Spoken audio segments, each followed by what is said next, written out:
That the amendment be agreed to, and I call the honourable member for Mitchell. Thank you, Deputy Speaker. And I rise to speak on the Telecommunications Interception and Access Amendment Data Retention Bill before the House. And in doing so, I want to commend the work of the Joint Committee on Intelligence and Security, the Parliamentary Joint Committee on Intelligence and Security, in preparing what are a set of necessary and excellent recommendations that I'm pleased to say the government will be adopting in full. Indeed, all 39 of the recommendations have been accepted by the government. And I think that's important to start my contribution today by noting that there is a bipartisan spirit in relation to this bill, and that's more than welcome because of the significance of the matters that we're considering. And while I listen to the debate very carefully of members on all sides about the merits of each of the provisions of this bill, I do note there is concern amongst members of those opposite about various elements that the government's put forward in its original legislation. Including, of course, from the members for Gellibrand, Scullin, Griffith, Chifley and Charlton, who, have some valid bases for concern and objection, as do many people who have contacted me in relation to this from my own electorate and from around the country. Members here will remember, of course, that the previous government had a very authoritarian approach towards the internet. The Minister for Communications who predominated in the last Labor government was Stephen Conroy, and he, of course, famously proposed to filter the internet. The filtering of the internet, which one internet service provider believed would go so far as recording each URL a customer visited and all emails, and that the regime could see the Australian government retain data for much longer than what is being proposed in the Mandatory Data Retention Bill. So I was pleased, of course, the Coalition opposed the mandatory internet filter, and I was certainly an advocate against that, and subsequently have made contact with a lot of younger people, particularly people who now have had access to the internet for most of their lives, who have an enhanced concern about the retention of data, the use of data by government, and the legislation that governs that data. And I think that's a worthwhile thing for people to do. It is important we hold governments to account. It is important that legislation be refined and put forward in the best way possible. And so this process that some Labor members have been critical of is actually a worthwhile process in this parliament, that we have actually had a bipartisan committee go through this severely and improve the quality of this legislation to the point where most of us in this place, even with those of us with reservations about some elements and components of this legislation, can now support the bill in its form, enabling the security services to do their job and to get on with the work that they need to do in fighting crime and indeed targeting extremism and terrorism. And, Deputy Speaker, of course, that is not anything that anyone in this place would have an objection with. We do want to see our security agencies have access to the data they need to clear crime and to defeat crime and extremism. We know, of course, that from some of the mandatory data regimes, the evidence is still unclear about mandatory data regimes. In Germany, the crime clearance rates have only increased by a minuscule 0.00016 as a result of mandatory data retention. It isn't yet the case that we can say with any justifiable evidence that mandatory data retention will lead to more crime clearance, although it will certainly help the security services and the police do their jobs and to continue to clear crime at the rates that they are, and that is of itself very important. It's why, of course, the Joint Parliamentary Committee also reported that this may not help prevent a man-monis situation that we saw in Sydney recently, this particular piece of legislation, of itself, although it is important to note that all of the security agencies are seeking this access and this retention of this data so that it is there and there is no degradation in the investigative capabilities of national security agencies or an acceleration of the degradation of data. I do think we need to be in this place recognising of the fact that as we move forward as a society, as technology moves forward, we need to be flexible and nimble with our laws and our regulatory frameworks. This bill will require amendments in the future, no doubt. It will require amendments to keep pace with technological change. It will require amendments to keep pace with the demands of society. That is the right to privacy that I think is becoming an increasing concern of generations of people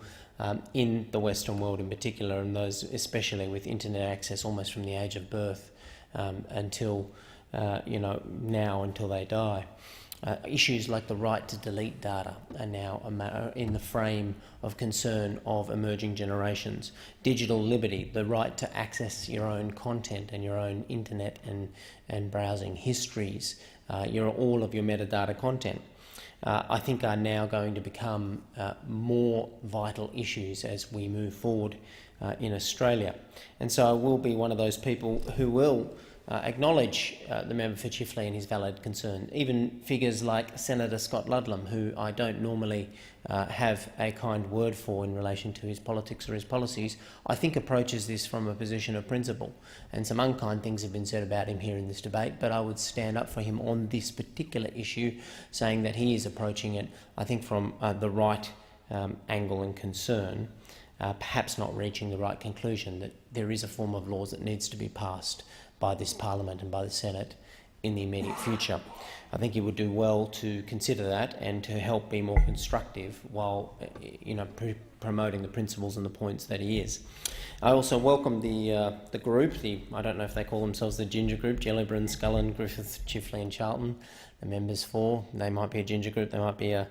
Factions Without Borders or something. I'm not sure what they're describing themselves at, but their concerns are, I think, coming from a good place. I welcome that from all members on all sides here today. I want to specifically speak to the recommendations of the Joint Committee because I think in them we find the reasons why the House should accept this legislation at this time,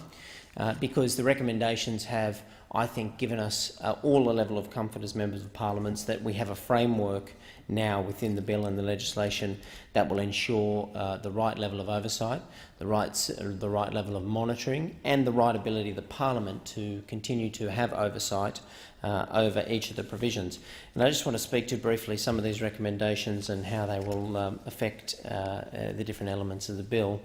In particular, let's start with recommendation 6 and the authority to access stored communications and telecommunications data. This, I think, is particularly important because the Attorney-General will now be able to declare an authority or body as a criminal law enforcement agency subject to conditions, and those conditions include the declaration ceasing to have effect after 14 sitting days of either House, amendments to specify authority or bodies as criminal law enforcement agency and legislations would be brought before the Parliament before that expiry period of 40 sitting days, and the amendments will be referred to the Parliamentary Joint Committee on Intelligence and Security within a minimum of 15 sitting days for review and report.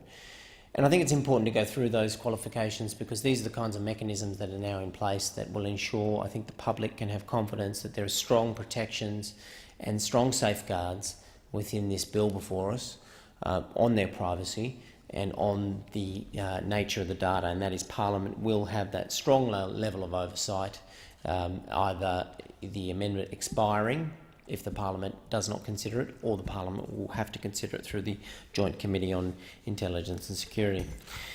This is typical of the recommendations in full, although I don't have the time to go through the recommendations in full. That is that this has been well thought out, in my opinion, that there will be stronger safeguards and oversight. And while some members of the opposition have waxed lyrical about how it was all Labor's idea and Labor has done it, they have short memories about the previous government, and there has been this ongoing discussion between parliamentarians in this country about these issues of privacy in relation to technology legislation and communications legislation. And I think it's an ongoing conversation that we need to continue to have, and as I've said, perhaps be alive to amendments, flexibility in the law, and moving with the times in relation to the expectations of the community and users of the internet and owners of content. In particular, I also want to speak to some of the other recommendations before we are out of time. That is, of course, recommendation 33, which will require an annual report to be prepared, including the cost of the scheme, the use of the implementation plans, the categories of purpose for accessing the data, including a breakdown of the types of offences, the age of the data sought, the number of requests for traffic data, and the number of requests for subscriber data. And this goes to the issue of transparency that I think Australians rightly have the expectation that this Parliament will consider in relation to legislation of this type. There will be great transparency about access and the access to the mandatory retained data. And that, of course, is a very good recommendation and absolutely accepted by the government. Recommendation 37 will ensure this bill is amended to require service providers to encrypt telecommunications data, and I welcome that. I think that's a great development. It's a great positive, and I think it's something that is supported on all sides of the House, including the committee developing a data retention implementation working group. Again, a sensible mechanism that I think Australians can have security on, that both sides of the House will have a working group to implement the entire data retention regime, recognising this is a difficult area of law, this is a new area of law, it's an emerging area of technology and law, and the intersection of technology and law, and we need to get it right and we need to have flexibility. The data retention working group will enable the Parliament to have that flexibility and the ability to move and change as necessary within the confines of the legislation. Of course, a mandatory data breach notification scheme, one of the other recommendations, is also a very welcome recommendation, as is some more definition around civil litigation and civil litigants and how the operation of this bill will intersect with access for civil litigants. The recommendations that the Minister and the Attorney-General review this measure and report to Parliament on the findings of that review by the end of the implementation phase of the bill, again, is a step forward, and I look forward to seeing the findings of that review of the implementation phase of that bill myself.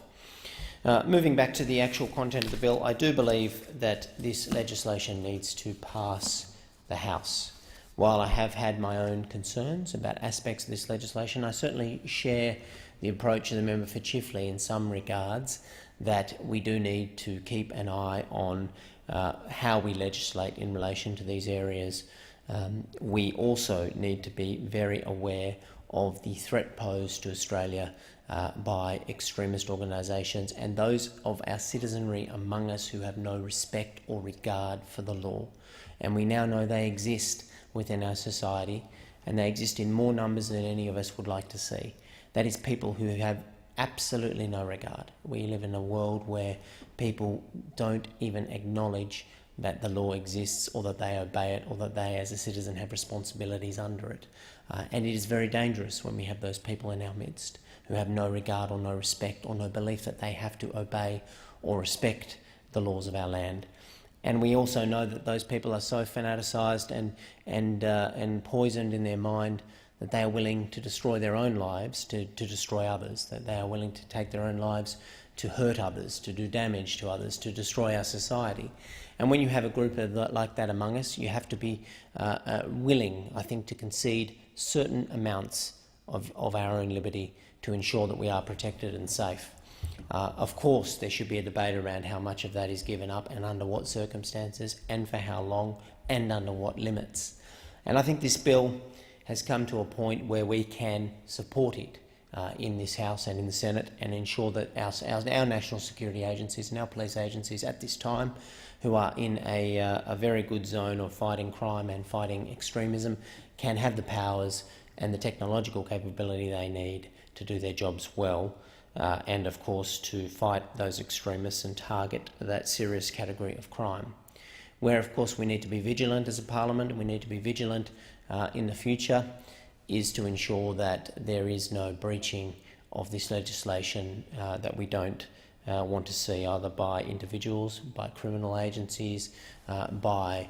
government agencies, and in particular we need to make sure there are the right limits here. And I want to commend the Attorney-General for voluntarily himself, before this bill was drafted, ensuring that there was restrictions placed on the number of agencies that could access people's data. I think that is a big step forward. We need to see more of those restrictions. We need to see tighter